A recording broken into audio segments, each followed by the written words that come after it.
جب صحابیات کو بیعت کا حکم دیا نا کہ نبی سے بیعت کریں, تو اس میں یہ الفاظ بھی دہرائے گئے ہیں, ولا یاتینا ببہتان, کسی پر جھوٹی تہمت نہیں لگائیں گی. مردوں سے جب بیعت لی گئی ہے تو ایسے الفاظ نہیں کہ جھوٹی تہمت نہیں لگائیں گے, کیونکہ مرد عام طور پہ کسی پر تہمت نہیں لگاتے عام طور پہ. لیکن عورت کے پاس جو سب سے بڑا ہتھیار ہوتا ہے نا, یہ بہت اچھی طرح سمجھے بات کو, یہ ہمارے معاشرے میں نے اچھے اچھے علماء کو دیکھا ہے کہ عورت نے کسی پہ الزام لگایا اور ان علماء نے یقین کر لیا, علماء کو دیکھا ہے میں نے. تو آپ سوچو, ٹھیک ہے بہت سے علماء نہیں کرتے, لیکن جب علماء کا یہ حال ہے تو عوام کا کیا ہوگا. میرے پاس ایسے کیس آ چکے ہیں, ایک عورت کو طلاق ہوئی, اس نے میرے شوہر پہ فحش الزام لگایا, وہ کیس آیا 2-3 علماء کے پاس, انہوں نے کہا یار اس بندے کو دیکھو کیسا آدمی ہے, اس کی بیوی اس پہ الزام لگا رہی ہے. میں نے کہا آپ نے تحقیق کی ہے کہ یہ الزام صحیح بھی ہے کہ غلط ہے؟ کہہ رہے ہیں یار یہ معصوم بچی لڑکی رو رہی ہے, غلط نہیں ہو سکتی. تو میں نے کہا کہ کیونکہ میں ان میاں بیوی کے حالات پہلے سے جانتا تھا, میں پہلے سے جانتا تھا, مجھے پتا تھا یہ عورت کیا کہہ رہی ہے غلط. عورت کو پہلے طلاقیں ہو چکی تھی 2-3 دفعہ. اب جب دوبارہ اس کو طلاق ہوئی ہے نا, تو اس کی معاشرے میں کیا تھی, بدنامی, کہ لوگ بولیں گے کہ یار یہ عورت ہی غلط ہوگی. تو ایسے موقع پہ اس نے کیا لگا دیا, الزام شوہر پہ لگا دیا کہ یہ کیا ہے, یہ یوں کرتا ہے, یہ یوں کرتا ہے. اب میاں بیوی کے اندر کی باتیں میاں بیوی کے علاوہ کوئی نہیں جانتا. تو ایسے موقع پہ شریعت یہ کہتی ہے خاموشی اختیار کرو, نہ عورت کو سچا کہو نہ جھوٹا, کیونکہ سچ کا امکان بھی ہے کہ ہو سکتا ہے ایسا ہو. لیکن آپ کے پاس جب تک کوئی دلیل نہیں ہے تو آپ کیا کرو گے, خاموش. نہ عورت کو جھوٹا کہو گے نہ سچا, خاموشی. بھائی ہمارے پاس کوئی شرعی گواہ نہیں ہے, الزام کے لیے تو گواہ چاہیے نا.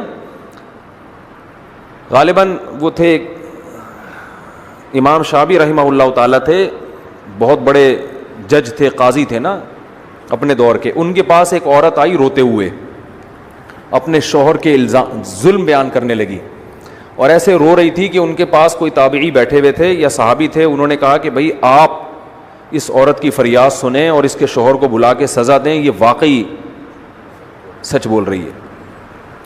تو انہوں نے فرمایا کہ دیکھو, کیونکہ ان کا تو کام یہی تھا نا, وہ تو جج تھے, وہ تو صبح شام رونے دھونے دیکھتے رہتے تھے, تو وہ نہیں متاثر. انہوں نے کہا کہ اگر یہ رونا کسی کے سچا ہونے کی علامت ہوتی تو پھر یوسف علیہ السلام کے بھائی جو ان کو کنویں میں ڈال کے آئے تھے نا, وہ بھی سچے ہوتے, کیونکہ خود کنویں میں ڈالا اور ابا کے سامنے آ کے رو رو کے بیان کر رہے ہیں کہ بھائی کو بھیڑیا کھا گیا. قرآن کہتا ہے وَجَاءُوا أَبَاهُمْ عِشَاءً يَبْكُونَ, رات کو ابا کے پاس روتے ہوئے آئے تھے, سارے روتے ہوئے. تو خود کنویں میں ڈالا ہے اور رو رو کے ابا کو دکھڑا سنا رہے ہیں کہ ہائے ہمارا بھائی مر گیا اور ہم بہت غم میں ہمیں. تو رونا قطعاً اس کی علامت نہیں ہے کہ جو رو کے بات بیان کر رہا ہے وہ سچ کہہ رہا ہے. جو بڑا کذاب ہوتا ہے نا, وہ بہت تمیز سے روتا ہے. بلکہ میں تو اب کسی کے جنازے میں کسی کو بہت زیادہ روتے ہوئے دیکھوں تو مجھے ڈر ہوتا ہے اسی نے نہ مارا ہو کہیں. اتنے میں نے جھوٹے رونے والے دیکھ لیے ہیں مارکیٹ میں کہ جنازے میں جو لپٹ لپٹ کے رو رہا ہے نا, ایسا نہیں کہ آپ اس کو خام خامے قاتل قرار دے دیں. میں نہیں کہہ رہا کہ ہمیشہ ایسا ہوتا ہے, مجھے وسوسہ اتنے میں نے جھوٹے رونے والے دیکھ لیے ہیں کہ مجھے اس پہ وسوسہ ہونے لگتا ہے کہ کہیں کمبخت نے مارا نہ ہو, کیونکہ جو مار کے بھی بہت روتا ہے کہ تاکہ لوگوں کو اس پہ تو شک ہی نہ جائے. لیکن ایسا نہ ہو خام خامے کسی بے گناہ کو آپ پکڑ کے چترول لگا دے کہ تو کیوں اتنا رو رہا ہے, تو نہیں مارا, ہو سکتا ہے ویسے ہی رو رہا ہو, لیکن اس رونے سے متاثر نہ ہو. کہنے کا مطلب یہ. تو انہوں نے فرمایا بھائی میں شوہر سے بلا کے تفتیش کروں گا, اس کے رونے سے میں متاثر نہیں ہوں گا. تو بعض خواتین یہ کرتی ہیں, شوہر کے جب دیکھتی ہیں کہ بدنامی سے بچنا ہے تو کیا الزام لگاؤ, فحش, چوری کا نہیں لگائیں گی الزام, اور یہ نہیں لگائیں گی کہ بے نمازی ہے, یہ نہیں لگائیں گی کہ یہ ایسا ہے ویسا ہے یوں ہے, نہ نہ نہ. الزام لگے گا تو کیا سب سے بڑا حربہ ہے کہ یہ لڑکیوں کو تاڑتا ہے. ٹھیک ہے, یہ کردار کا کیا ہے, 2 نمبر ہے. اور اس الزام کو لوگ فوراً ہاتھوں ہاتھ لیتے ہیں, چاہے وہ کوئی بھی ہو, کوئی سیاسی لیڈر ہو اس کی بیوی الزام لگا دے, یا کوئی مذہبی لیڈر ہو اس کی بیوی لگا دے. تو یہ جب اختلافات ہوتے ہیں تو الزام دبا کے ایک دوسرے پہ لگتے ہیں. مرد بھی آج کل لگانے لگے ہیں, وہ عورت پہ الزام ڈال دیں گے. یہ ایک خاتون بڑی مشہور خاتون ہے, آپ لوگ بھی جانتے ہیں, نام نہیں لوں گا, ان کے میاں نے عورت پہ فحش الزام لگائے. میرے پاس کیس آیا تھا, مجھے پتا تھا کہ اس بندے نے جھوٹے الزام لگائے ہیں. تو اب مرد بھی ایسا کرنے لگے ہیں, کیونکہ فحش الزام کو نا لوگ جلدی مان لیتے ہیں کہ یار یہ تو میاں بیوی, یہ تو اس کی بیوی ہے, یہ تو زیادہ اچھی طرح سے جانتا ہوگا. لہذا اپنی عزت بچانے کا آج کل سب سے بہتر طریقہ ہے کہ سامنے والے کو بد کردار کہہ دو. عورت ہے تو اس پہ یہ الزام لگا دو اس کے مردوں سے چکر چل رہے ہیں, شوہر ہے تو اس پہ یہ الزام لگا دو اس کے لڑکیوں سے چکر چل رہے ہیں. یہ بہترین الزام ہے, مارکیٹ میں فوراً چلتا ہے, اس لیے کہ آپ کے وضاحتی بیان آنے سے پہلے ویڈیو ملینز تک پہنچ چکی ہوتی ہے. اب آپ وضاحتیں دیتے رہو بیٹھ کے, اور وضاحت کوئی مانے گا کوئی نہیں مانے گا, وہی قصہ ہو جائے گا چکر میں تو ڈال دیا. سنا دوں جلدی سے چکر میں ڈال دیا والا, پھر بس بات ختم کرتا ہوں موضوع سمیٹ کے. وہ ایک آدمی اونٹ پہ سفر کر رہا تھا, کسی دوسرے شہر جا رہا تھا, راستے میں اس کو نابینا ملا. جب نابینا ملا ہے تو اس نابینا نے کہا مجھے بھی اپنے ساتھ سواری پہ بٹھا لو, معذور آدمی ہو. اس نے کہا چل بیٹھ جا, اس پہ ترس کھایا, اس کو اپنے ساتھ بٹھا لیا. اچھا, وہ آدمی کی بیوی بھی اس کے ساتھ تھی. اس آدمی نے بیوی کو آگے بٹھایا, خود پیچھے بیٹھا, اور اس سے پہلے پیچھے نابینا کو بٹھا دیا کہ چل یار تجھے بھی پہنچا دوں گا, نابینا ہے, معذور ہے. اب سفر کرتے کرتے کسی دوسرے ملک میں پہنچے, وہاں تو کوئی بھی ان کو نہیں جانتا. نابینا نے شور مچایا, بولا لوگو یہ میری بیوی ہے. اس کمبخت نے, میں نے اس کو لفٹ دی تھی, میں اپنی بیوی کے ساتھ اونٹ پہ سفر کر رہا تھا, اس کمبخت کو میں نے لفٹ دے کے بٹھایا اور اس نے اس کو اپنی بیوی بنا لیا. اب اجنبی شہر میں تو لوگ نہیں جانتے نا, پہلے کوئی نادرا کے سرٹیفکیٹ بھی نہیں ہوتے تھے. لوگوں نے پکڑ لیا بھائی اس بندے کو, ہاں بھائی تو کمبخت, تو ایک معذور آدمی سے اس طرح کھیل رہا ہے. اس نے کہا بھائی میری بیوی سے پوچھ لو کس کی بیوی ہے. بیوی سے پوچھا, اس نے کہا میں تو اس آنکھوں والے کی بیوی ہوں, نابینا کی تھوڑی ہوں. اصل میں یہ میری بیوی تھی, جب اس کو اجنبی شہر میں آئی ہے تو اس کو آنکھوں والا بندہ مل گیا, تو دونوں نے آپس میں کیا کیا ہے, مکا کیا ہے.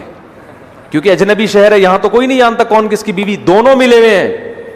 اب پبلک دو حصوں میں ڈیوائڈ, کوئی کہہ رہا ہے اس کی بیوی ہے, کوئی کہہ رہا ہے نہیں بھی جھوٹ بول رہا ہے, کوئی کہہ رہا ہے اس کی ہے, کوئی کہہ رہا نہیں. وہ پھڈا ہو رہا ہے لوگوں میں, لوگ کہہ رہے ہیں یار دیکھو معذور آدمی سے ناجائز فائدہ تو لوگ اٹھاتے ہیں نا, یہ اٹھایا اس کی بیوی بھی ہو. تو یہ نابینا بیٹھا ہوا ہے کہہ رہا ہے یار بیوی مل گئی تو ٹھیک ہے, نہیں ملی تو چکر میں تو ڈال دیا نا. وہ کونے میں بیٹھ کے کیا کہہ رہے ہیں, اگر اس جھگڑے میں میرے حق میں فیصلہ ہو گیا تو فری کی بیوی مل جائے گی, نہیں ملی تو چکر میں تو اس کا تو اپنا مزہ ہے. کنفیوز تو ہو گئے نا لوگ, کچھ طرز تو کھائیں گے نا.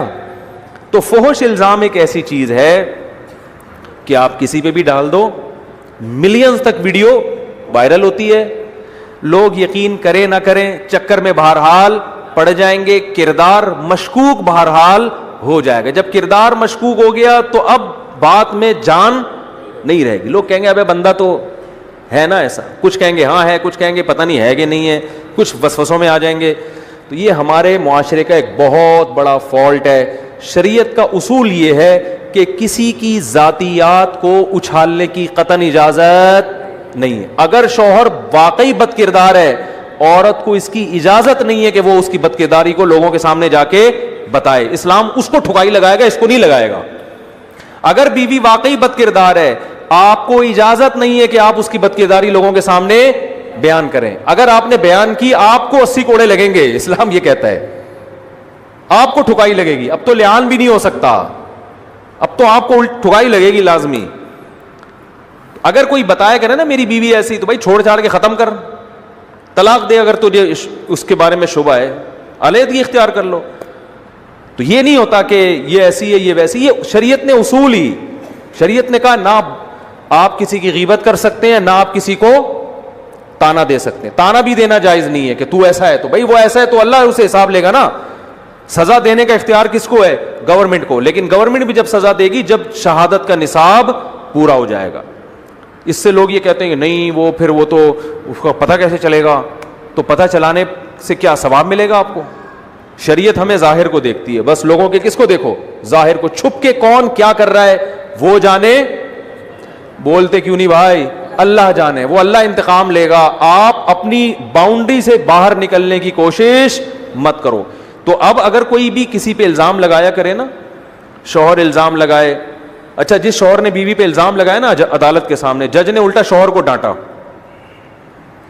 الٹا شوہر بہت اچھا کیا کہ تو کیا یہ تو اپنی بیوی کی عزت کا جنازہ نکال رہا ہے یہاں کھڑے ہو کر, ٹھیک ہے نا, تجھے شرم نہیں آتی. سمجھدار جج تھا, الٹا اس نے ڈانٹا.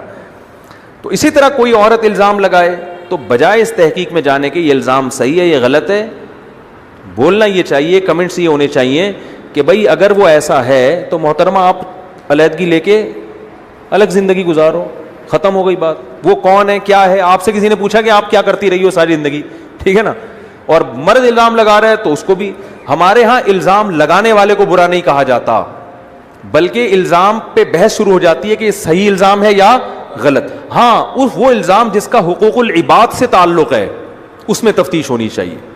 جیسے کوئی کسی کے پیسے کھا گیا, یہ حقوق اللہ میں نہیں ہے بلکہ یعنی حقوق اللہ کے ساتھ حقوق العباد میں ہے, اس میں ہونا چاہیے. اس میں اگر کوئی الزام لگاتا ہے تو آپ کو کلیریفیکیشن دینا ضروری ہے, کیونکہ اگر حقوق العباد میں اگر ایسا ہوگا تو پھر لوگ کیا ہوتے ہیں, اس سے لوگوں پہ ظلم ہوتا ہے نا. تو اللہ اپنا حق تو خود لے گا, اس میں لوگوں کو ٹانگ اڑانے کی اجازت نہیں ہے. لیکن اللہ نے مخلوق کے حقوق ایک دوسرے پہ رکھے ہیں کہ اگر کوئی کسی کو نقصان پہنچا رہا ہے تو اس کو پہلے سے جا کے بتا دو کہ بھئی یہ نقصان ہو سکتا ہے, یہ بندہ 2 نمبر ہے, یہ پیسے لیتا ہے, پی جاتا ہے, تو یہ جو آپ کو کہہ رہے ہیں نا میں کاروبار میں اتنے پیسے لے کے تمہیں دوں گا, تو اس کو بتا دیا جائے یہ بندہ ٹھیک نہیں. اور اگر کوئی مشہور شخصیت ہے جو چندے لے کے لوگوں کے ہڑپ کر